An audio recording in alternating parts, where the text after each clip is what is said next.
Kalau Oke. Yesus itu Tuhan, halo, Mm-mm. Mm-mm. ya. Ini kan masalah pemujaan kan, masalah Tuhan yang diperdebatkan antara manusia. Jadi menurut Mbak Mikana, kalau memang itu Yesus itu Tuhan, kenapa dia harus berinkarnasi jadi manusia sehingga dia berwujud sebagai manusia? Alasannya mengangkat Yesus itu jadi Tuhan, kenapa? Oke, yang pertama saya luruskan dulu bahwa Tuhan Yesus tidak diangkat jadi Tuhan. Nggak ada yang mengangkat Tuhan Yesus itu jadi Tuhan. Tetapi dia sudah Tuhan sejak dalam kekekalan yang tertulis di Kolose 1 ayat 15 sampai 17, Yohanes 17 ayat 5, bahwa Tuhan Yesus sudah ada sebelum segala sesuatu ada dan segala sesuatu terkandung di dalam dia. Kemuliaannya sudah ada sebelum dunia ada. Jadi dia sudah Tuhan sejak dalam kekekalan. Lalu kenapa Tuhan itu datang berinkarne? Inkarne dengan inkarne dengan reinkarnasi itu beda ya. Reinkarnasi itu orang yang sudah pernah lahir lalu mati lahir lagi ya, itu reinkarnasi. Kalau Tuhan Yesus bukan reinkarnasi tapi inkarne. Inkarne itu sama dengan kenosis ya. Kenosis itu artinya bahwa Allah itu sendiri datang ke dunia melalui proses kelahiran. Nah, kenapa? Untuk menggenapi nubuatan di Kejadian 3 ayat 15. Karena Tuhan Yesus sebelum datang berinkarne atau berkenosis, dia sudah sering menyatakan diri kepada orang Israel, kepada umatnya, kepada Abraham ya. Ketika Abraham duduk di bawah pohon terbantin, Tuhan Yesus datang menjumpai Abraham di Kejadian 18. Kepada Musa juga Tuhan Yesus berbicara kepada Musa seperti seorang sahabat dengan sahabat bertatap muka. Karena wujud Allah itu memang adalah cahaya terang yang tak terhampiri. 1 Timotius 6 ayat 16. Tetapi dia bisa menyatakan dirinya dalam flesh ya, dalam tubuh seperti kita manusia. Makanya kita diciptakan menurut gambar dan rupa Tuhan Yesus. Nah, kenapa Tuhan Yesus harus datang berkenosis? Untuk menggenapi nubuatan di Kejadian 3 ayat 15. Bahwa keturunan perempuan akan meremukkan kepala si ular. Jadi sebenarnya saudaraku, waktunya Tuhan dengan waktunya kita kan berbeda nih. Makanya Tuhan itu dia sudah mengampuni kita, tetapi di dalam waktunya kita, di abad pertama lah dia datang memberikan darahnya yang suci. Sebab di dalam Tuhan 1000 tahun waktunya manusia itu 1 hari di hadapan Tuhan Yesus. Nah, kenapa Tuhan Kristus harus datang melalui proses kelahiran? Tadi untuk menggenapi nubuatan ya di Kejadian 3:15 bahwa keturunan perempuan akan meremukkan kepala si ular. Itulah kenapa dia harus datang melalui proses kelahiran, Kakak. Datang dalam rupa seorang hamba dan menjadi sama dengan manusia selama 33 tahun. Sebab Kakak cantik, firman Tuhan tertulis di Ibrani 9 ayat 22. Dan hampir segala sesuatu disucikan menurut hukum Taurat dengan darah, dan tanpa penumpahan darah tidak ada pengampunan. Tanpa penumpahan darah, Kakak, nggak ada pengampunan. Nah, adanya penyaliban itu di abad pertama. Jadi Tuhan Yesus datang untuk memberikan darahnya kepada kita supaya kita bisa bangkit untuk hidup yang kekal. Terus kalau memang Yesus sudah menumpahkan darahnya untuk sebagai bentuk pengampunan umat Kristen, terus untuk apa diadakan surga dan neraka? Untuk apa Kristen mempercayai surga dan neraka?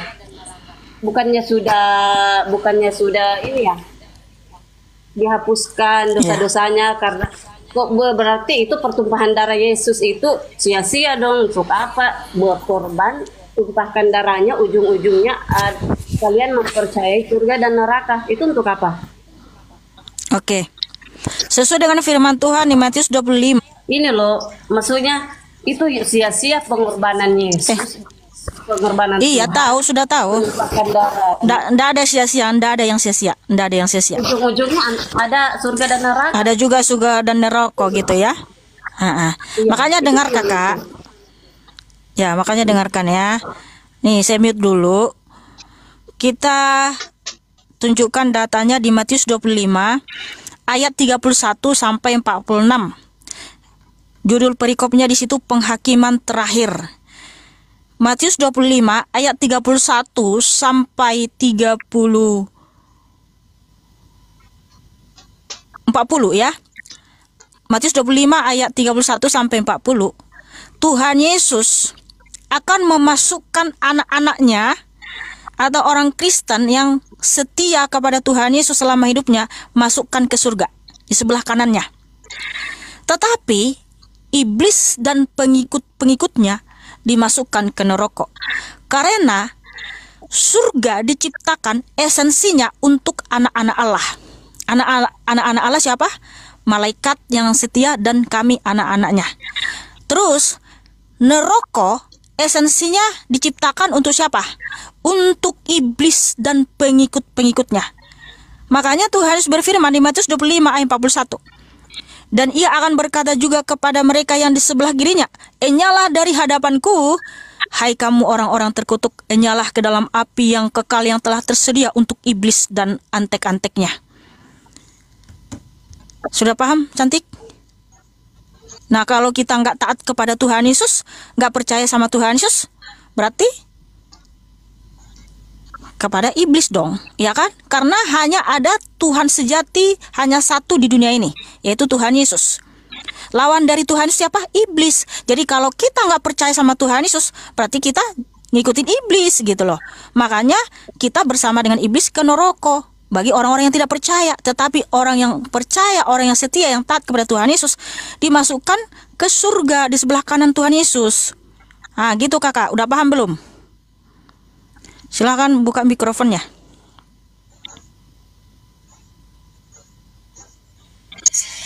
Ini belum paham kenapa ya. Ini gini. Bagaimana dengan mereka yang mengakui dan mempercayai Tuhan Yesus, tapi perbuatan mereka itu sama dengan iblis? Mungkin karena mengerti bagaimana hukumnya. Iya. Iya, jadi gini, kan iya. Kan seperti yang Mbak Mikana katakan, Kristen KTP itu gimana itu? Nah, makanya tadi dengar kakak cantik. Tapi padahal, ya dia percaya juga Tuhan Kristen, Tuhan itu ya Yesus, tapi perbuatan mereka seperti itu. Nah, kenapa Tuhan Yesus menyatakan begini ya? Barang siapa percaya kepadaku, ia akan kubangkitkan di akhir zaman untuk hidup yang kekal. Yohanes 6 ayat 40. Kata percaya di sini kakak, percaya dalam tindakan, bukan hanya percaya dalam pikiran dan bukan hanya sekedar dalam ucapan, tapi percaya melalui pikiran dan tindakan. Orang yang percaya itu kakak, dia itu menunjukkan imannya melalui perbuatannya. Nah, kalau dia mengatakan gini, aku percaya Yesus itu Tuhan, dia sang juru selamatku, tetapi perbuatannya selalu melakukan perbuatan daging, yaitu suka mabuk, suka selingkuh, selalu melakukan kejahatan, itu dia nggak pernah percaya kepada Tuhan Yesus kakak. Itu dia bohong, dia pendusta. Jadi artinya dia itu tidak pernah percaya kepada Tuhan Yesus. Dia itu pembual, sehingga yang diikuti dia adalah iblis. Jadi maksudnya keyakinan dia terhadap Isa adalah Tuhan. Bukan Isa. Kami nggak percaya sama Isa. Iya, Yesus adalah Tuhan, itu sia-sia. Karena perbuatan mereka berarti nggak pernah dia percaya kakak. Kalau ada orang dia bilang gini, aku ini Kristen percaya kepada Tuhan, tapi perbuatannya selalu melakukan kejahatan, dia itu bukan Kristen kakak. Dia itu hanya ngaku-ngaku, dia itu pembual, dia itu pendusta. Oke, jadi dengar ya ini juga disaksikan sama umat Kristen. Iya, makanya kalian orang Kristen, kalau betul kamu percaya kepada Tuhan Yesus, buktikanlah melalui perbuatanmu. Apa itu? Hasilkanlah buah-buah roh. Apa itu buah-buah roh? Yang tertulis di Galatia 5 ayat 22.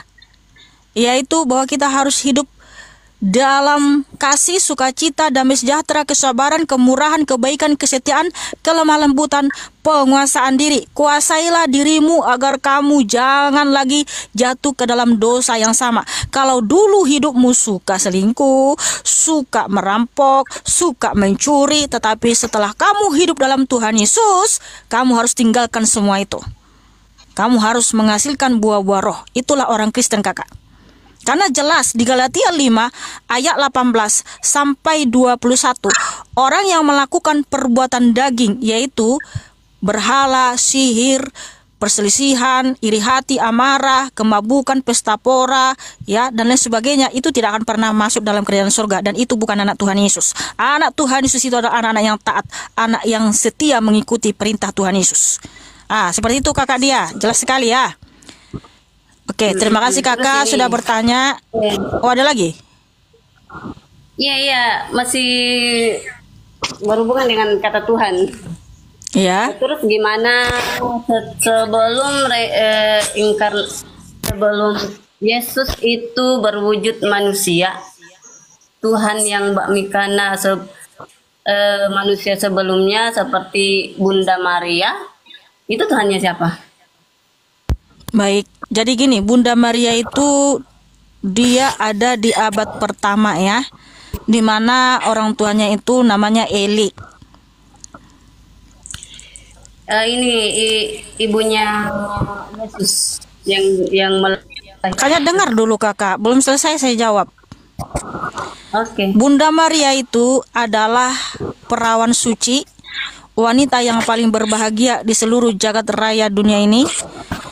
Sehingga Bunda Maria menyatakan di Lukas 1 ayat 41 sampai 55, ayat 46 sampai 55, bahwa dia adalah wanita yang paling berbahagia di dunia ini karena dia dipilih Tuhan untuk menggenapi nubuatan di Yesaya 7 ayat 14.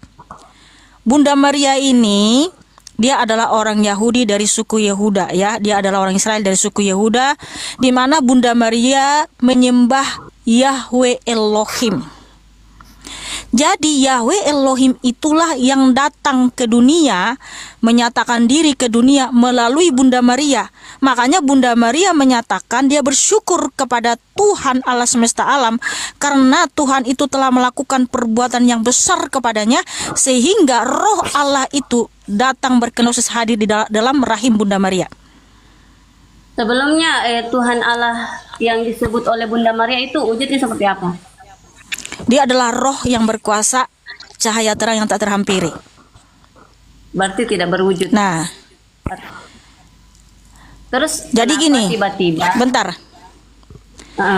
Sebelum dia datang berkenosis, sebelumnya itu pun Tuhan Yesus sudah sering menyatakan diri ya, menampakkan diri kepada nabi-nabinya, kepada Adam, kepada Abraham, kepada Musa dalam rupa seperti kita manusia. Karena apa? Manusia ini kan diciptakan menurut gambar dan rupa Tuhan Yesus. Jadi Tuhan Yesus itu wujud yang sesungguhnya, dia adalah roh yang berkuasa, cahaya terang yang tak terhampiri, tetapi dia juga bisa menyatakan diri dalam flesh seperti kita. Karena kita diciptakan menurut gambar dan rupa Tuhan Yesus. Ini kan sebelum kata Yesus itu keluar, ada Allah Bapa, ada Roh Kudus yang Mbak Mikana percayai. Itu kemana itu kata Allah Bapa itu setelah? Kenapa tiba-tiba? Roh Kudus itu Allah itu sendiri, Bapa itu sendiri, Roh Kudus itu Bapa itu sendiri. Jadi Roh Kudus itulah yang datang ke dunia, yang hadir di dalam tubuh Bunda Maria sesuai dengan firman Tuhan yang tertulis di Matius 1 ayat 18, bahwa Bunda Maria mengandung dari Roh Kudus. Jadi Roh Kudus itu adalah roh Allah itu sendiri. Bapa itu kan Allah itu sendiri, Elohim itu sendiri. Jadi Bapa itu atau Elohim itulah yang datang ke dunia, gitu. Jadi maksudnya iya, setelah dia ya Roh Kudus tidak berada di mohon maaf, seperti itu. Ini mohon maaf ya, kamu dengar dulu di bawah karena jaringan memutus-putus. Terakhir si kakak ini bilang ketika Roh Kudus itu datang ke dunia, jadi dia nggak ada lagi di tempatnya. Bukan seperti itu kakak. Roh Allah itu, Roh Kudus itu kan melingkupi segala sesuatu, tidak terbatas ruang dan waktu. Jadi ketika Roh Kudus hadir dalam tubuh Bunda Maria berkenosis menjadi anak manusia, Bukan berarti Roh Kudus atau Roh Allah itu jadi kosong di surga, kosong di segala tempat. Enggak. Roh Kudus atau Roh Allah itu tetap ada di surga, ada di segala dimensi dalam waktu yang bersamaan. Makanya roh keilahian Tuhan Yesus adalah Allah yang maha hadir. Begitu kakak.